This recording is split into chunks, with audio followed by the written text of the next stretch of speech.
De liderazgo y de gestión, más allá desde esa visión de la práctica clínica, sino ya desde la práctica de incidencia. Tal vez quiero empezar por esa parte.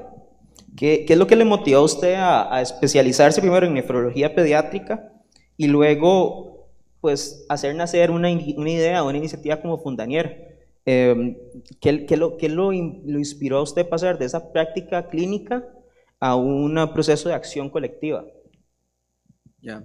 Primero que todo, gracias por la oportunidad. La verdad es que es un gusto estar aquí y muy honrado de estar en el Congreso de Cirugía sin ser cirujano. Ese es un gran honor. Muchas gracias. Y ver algunas caras conocidas.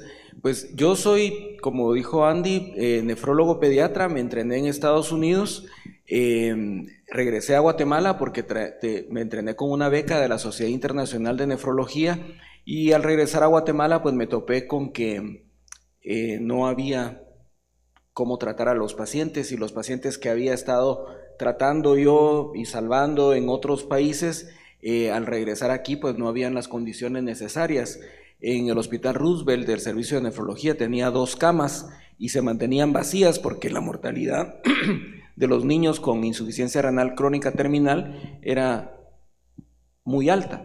La sobrevida era de 2 semanas después del diagnóstico en la mayoría de los casos. Entonces la situación era luchar o huir, ¿verdad? La decisión era regresarme o quedarme aquí. Mi esposa no se quiso regresar, esa fue la razón. Entonces nos quedamos aquí y entonces había que transformar esa realidad. La manera en que logramos visualizar ese cambio fue a través de crear una fundación con papás de pacientes de mi clínica privada, que luego firmaron un convenio de colaboración con el Ministerio de Salud Pública, a través del cual se pudo crear ese servicio. Y aquí está una de las personas que fue instrumentales en la creación de ese vínculo, que es el doctor Echeverría, cuando estuvo como director del hospital y luego como viceministro de Salud. Se creó esa fundación, se hizo la vinculación con el Ministerio de Salud, se logró que en ese convenio Fundanier estableciera la infraestructura, que es un edificio, que era un edificio de un nivel, ahora ya tiene 3 niveles, que el ministerio contratara el personal, que Fundanier, así se llama la fundación, Fundación para el Niño Enfermo Renal, Fundanier capacitara al personal, que Fundanier pusiera los insumos, que el ministerio comprara los medicamentos, y de esa manera se aseguró el tratamiento de todos los niños guatemaltecos con enfermedad renal crónica. Y hoy por hoy Fundanier es un referente internacional, es un centro regional de entrenamiento en enfermedades renales pediátricas por la Sociedad Internacional de Nefrología. Excelente. Creo que tal vez, dado esta experiencia, doctor, realmente me gustaría que ampliáramos un poco en ese proceso de articulación del sector público y el sector, pues, en el caso de ciudadanía civil. ¿Qué aprendió usted de esa conversación, de ese proceso de negociación para poder establecer un servicio como el que ofrece Fundanier? Bueno, en primer lugar, nosotros empezamos la fundación con papás de pacientes, como le decía, de una forma muy ingenua. Era de recolectar dinero para comprar la aguja de biopsia para el niño, para la prednisona para el paciente. Después la gente ya no me contestaba el teléfono porque a cada rato les estaba llamando para pedirles dinero, ¿verdad? Y era algo de no acabar. Entonces entendimos que no podíamos desvincular al sector público en la solución de un problema que constitucionalmente le corresponde hacerlo. Entonces fue donde se nos ocurrió hacer esa vinculación a través del convenio. Ese convenio de colaboración es único en su naturaleza. Ustedes han oído de fundaciones que reciben dinero del Estado. Fundanier no recibe dinero del Estado. Ese convenio de colaboración es diferente porque, sin quitarle la responsabilidad del Estado, acelera la implementación de servicios para los pacientes, ¿verdad? Y desde esa lógica, doctor, y su experiencia, ¿qué rol cree usted que deberían de jugar también los médicos, los cirujanos, otros especialistas que están ahorita en el sistema, pues para transformar el sistema? porque lo que usted al final logró hacer con esta intervención fue hacer una transformación en el sistema. Entonces, ¿qué rol pueden llevar más allá del quirófano, más allá de la práctica profesional directa con el paciente? Creo que empezaría diciendo que una golondrina no hace verano, ¿verdad ustedes? Y que es importante la unión de diferentes personas y la formación de equipo. Y ojalá esperar que así como nos tocó a nosotros la buena fortuna de tener interlocutores a nivel de despacho, como el doctor Echeverría, que ya mencioné, y el ministro en ese momento, que era el doctor Ovalle, que facilitaron el proceso, que entendían el proceso. Tuvimos la buena fortuna de que el doctor Echeverría había sido director del hospital, conocía el problema, y en el momento en que ocupa el vicedespacho, pues facilita los procesos. Pero nada hubiera pasado si solo él y yo hubiéramos estado platicando. Había todo un equipo alrededor que estaba fortalecido y que buscaba también una misma causa. Creo que, para resumir, diría que tenemos que contar con dos cosas: un equipo y la voluntad política, hacer esa gestión política. Sí, y a partir de armar ese equipo viene todo un proceso de liderar ese equipo también, y eso son parte de las habilidades que se van transformando y que se van desarrollando. Y hablando de habilidades, realmente, ¿qué habilidades considera que son urgentes de desarrollar en los médicos para realmente transformar el sistema de salud? De nuevo, salir del despacho, del consultorio, y intentar transformar y generar ese proceso de transformaciones en los sistemas. Aquí voy a hablar un poco en primera persona y me van a disculpar, pero bueno, llevamos a Fundanier al nivel en que estaba, y era febrero del 24, el ministro de Salud me llama y me dice: mire, el problema de enfermedad renal en Guatemala es sumamente grande. Le digo: sí, estoy enterado. Si ustedes no saben, Guatemala ocupa el 4.º lugar de mortalidad en el continente americano por enfermedad renal, el 3.er lugar en años de vida perdidos, es el diagnóstico número 1 de ingreso en los hospitales públicos. Se muere un guatemalteco, pues se diagnostica un guatemalteco con enfermedad renal crónica terminal cada 45 minutos. Es un problema muy serio en Guatemala. Estamos diagnosticando, como les digo, 30 pacientes diarios, el sistema no se da abasto, se consume un presupuesto enorme. Sabiendo esta realidad, me dice el ministro: quiero crear un programa de salud renal y quisiera pedirle que usted lo coordine.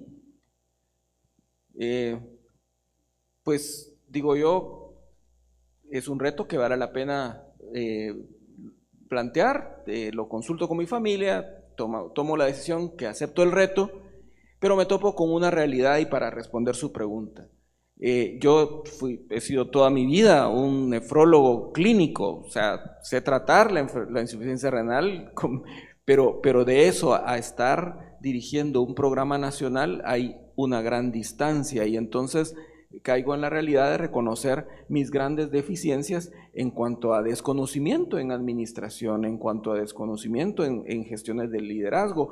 Las cosas que lo había aprendido a los golpes de la vida, como muchos de nosotros, pero se necesitaría algo más. Y así fue como reconociendo mi propia debilidad, busco actores en el sistema. Me topo con la iniciativa de INCAE y digo: bueno, en América Latina un referente en administración es INCAE, voy a buscar qué hay ahí. Me topo con este programa CAGI, que es, la verdad, me pareció muy interesante, porque iba a complementar eso que nos hacía falta para poder liderar este nuevo esfuerzo que empezaba el país en cuanto a medición de resultados, en cuanto a planificación de proyectos, en cuanto a esas habilidades blandas que no se aprenden necesariamente en el contacto con el paciente. Y eso entonces me puso en contacto con INCAE. Bueno, Andy sabe, ya terminando el curso próximamente, y creo que sí ha hecho un cambio, y un cambio que se ha visto literalmente en el paciente. Ha sido una nueva manera de hacer que ese elefante anquilosado que es el Ministerio de Salud pueda, dentro de este programa de salud renal, hacer un cambio grande desde la prevención hasta la implementación de programas de trasplante, ¿verdad? Y me gustaría que ampliáramos un poco sobre esa visión, digamos, ya formando parte del programa, ¿qué lecciones, qué aprendizajes ha dejado después de tantos años de estar pues igual en una posición administrativa y de liderazgo en Fundanier, el entrar a un programa de este tipo y en este nuevo rol que tiene, ¿verdad? Como coordinador del programa nacional?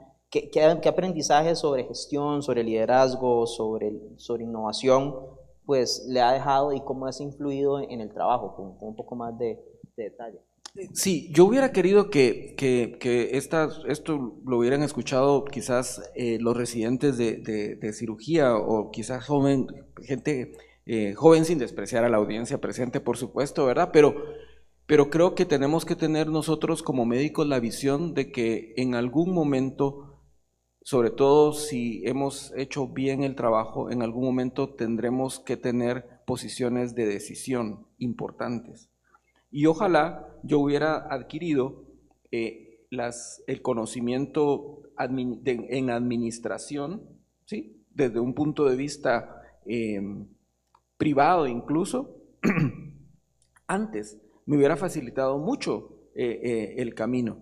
Y bueno, no es tarde nunca, pues, pero y algo ha funcionado, pero quizás hubiera podido hacer un mejor trabajo. Y yo creo que debemos exponer a nuestros estudiantes a estas opciones. Creo que es muy importante pensar que estos patojos patojos jóvenes, aquí les decimos patojos, van a ser en algún momento los líderes que estamos enseñándole a un futuro viceministro, un futuro ministro, y que requiere tener esa visión de conjunto que seguramente va a hacer que las cosas cambien, ¿verdad? Y muchos de los que están aquí presentes tienen posiciones en escuelas de medicina, en donde creo que pueden hacer incidencia y por lo menos facilitar a los estudiantes la posibilidad de participar en este tipo de opciones. Excelente. Y para cerrar, realmente, y ya luego abrir a preguntas o comentarios de los asistentes, esa visión de qué le diríamos a un tomador de decisión, o a un médico que es joven y que realmente le interesaría hacer transformaciones en el sistema de salud de Guatemala. Al final yo creo que quedamos con esa visión de querer transformar el sistema, muchos, y estamos disconformes con cómo se implementan y cómo están siendo los resultados de nuestros sistemas de salud en Latinoamérica.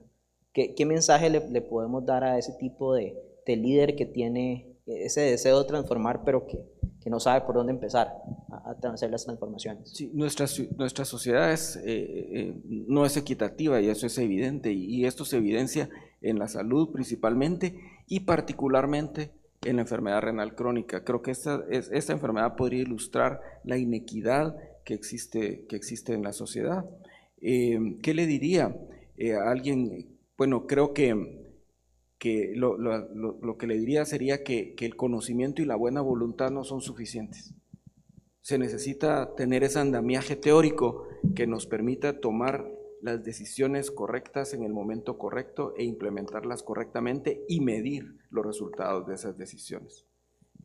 Creo que no podemos basarnos solo en lo que conocemos de medicina y en nuestra buena voluntad y en que somos honestos. O sea, eso está bien, perfecto. Es básico, pero se necesita también capacitarse en la parte gerencial de liderazgo y de implementación de acciones.